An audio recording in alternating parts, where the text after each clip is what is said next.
Hi everybody and welcome back to the Upside Dan. Today I'm going to be giving you my spoiler-free thoughts on the Netflix film Texas Chainsaw Massacre, a spiritual sequel to the Texas Chainsaw Massacre. What did I think of the movie?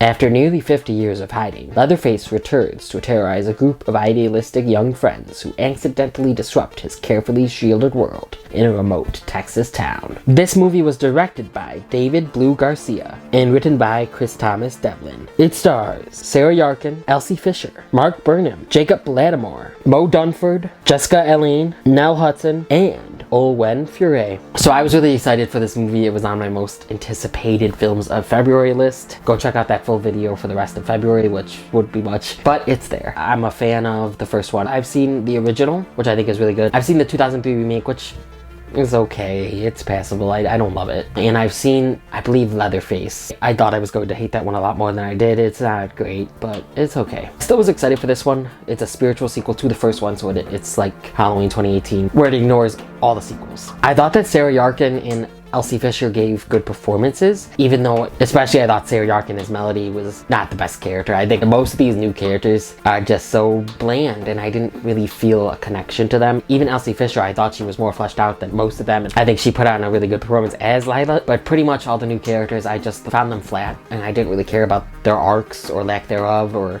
what they were going to go through or what they were going through. And I didn't feel a real connection to their relationships with each other either. The original, I thought, did a good job with that. It made them feel like a group of friends. They were bantering like that, arguing like that, talking to each other like that, joking with each other like that. They felt like a group of friends going on a road trip. I just did not feel it with these characters. The positive here is I do think that quite a few of them, main two girls especially, put on good performances. I just wasn't a fan of their characters. Another positive I gotta say is the cinematography. I thought this was actually very well directed. Like, I thought this was a very well shot film. There were some really cool visuals, really good shots. You see Leatherface's reflection in a pan in one shot. I really liked that. There was a lot in the van scene surrounding the police van scene, which I won't get into too much, but in the fields and in the van and around the van, I thought that a lot of that was shot very well. The town was shot very well. It was kind of like a creepy town, you know, an isolated town. It gave off a feel like that. It did not give off the grittiness, though, of the first one. The first one just felt like something you shouldn't be watching. The first one was so gritty and surreal almost. It just felt real, and it got under your skin in more ways than one. And this one, I don't think did a good job with that at all. I guess I'm kind of mixing my positives and negatives. Really, there is positives and then there's negatives to that. Because even a negative to the great cinematography is that the first one was so good because it was so scary and gritty and felt real, and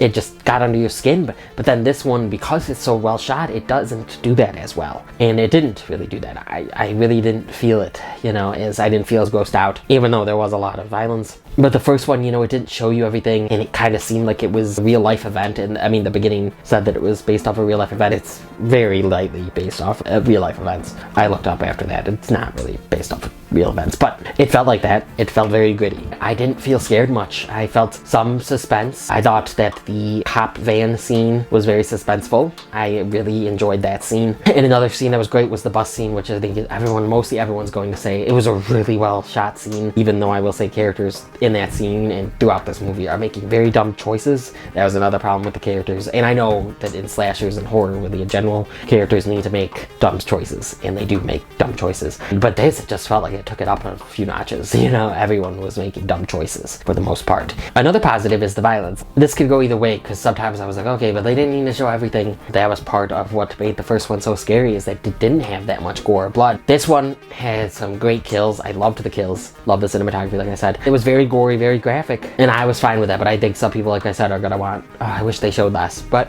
there was actually a shot in the good scene where a person is going into a room, and then it's a door that swings back and forth. You don't totally see this character getting stabbed or hit, but the door keeps swinging back and forth, so you'll see part of it, then the door will block it, and then the door will go back, and you'll see another part of it. I liked that a lot. I thought that was a very cool part. But again, I am a fan of the gore elsewhere. It could be a little much at times, but I'm a fan of that in my slashers. Yeah, the brutality of this movie and the cinematography are the big pluses for me. So let me get to my lot of negatives. Like I said, I mean, I went through my negatives in my positives as well, but I thought Leatherface wasn't as intimidating, and he didn't even seem like the same character as he was in the original. This one, he just was a killing maniac And I know he was in the first one, but he had a family. You know, he had his family kind of telling him what to do, yelling at him, controlling him, guiding him, helping him. He had this really creepy family. What makes the first one so good is that it's the whole family doing this. But in this, it's kind of just him. And he's just running around and he doesn't feel like the same character. I feel like he could have been a lot more scary. I feel like the movie could have been more scary in general. I loved this. It is in the trailer. It's when he has the chainsaw. He stabs it through the ground because the girl's under there and he's running with it.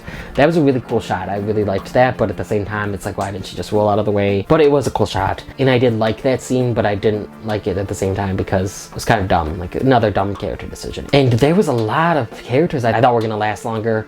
I thought it was leading up to them being more important, and then they just, they just die, they get killed. It was kind of jarring, you know, and I don't know, I didn't like that much. I just wish the characters were stronger in general. The trailers made it look like Sally was going to have a bigger part in this. She didn't have as big a part as I thought she was going to have, and that was kind of a negative for me, but at the same time, if you think about it, she's not really as big of a final girl as Laurie in pop culture. Maybe it would make sense that 50 years later, she wouldn't have much of a part in any events that come. It just felt like a waste of the character. The actual actress that played her back in the 70s died, so they got a new actress, and she was fine in the role, but it just felt like a wasted role. Okay, another thing, I don't understand Leatherface's aging. Even if he was 20 in the first one, which he wasn't, to me he was like 30, 40, even 50. I could be way wrong with that, but he just was a big bulking man. So even if he was 20 though, he'd be 70 right now and doing all of this. I don't know. I didn't like that aspect. I just wish they explained his age. I don't understand his age. He's not immortal, he's a man, right? And I just didn't get that. I was kind of bored at times, and I was kind of happy that the movie was so short. When before I was like, oh, I wish it was a little longer, even though the original was short as well. I did a double feature though,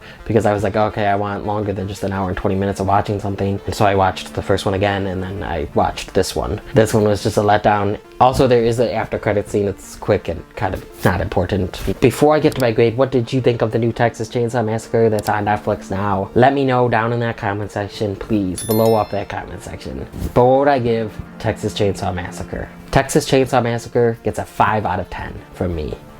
That's a 5 out of 10. For Texas Chainsaw Massacre. If you liked what you've seen here and you want to see something else, please click around here for more content from me. Please like this video, comment on this video, share this video with the movie fans in your life. Hit that notification bell, subscribe, and come to the Upside Dan.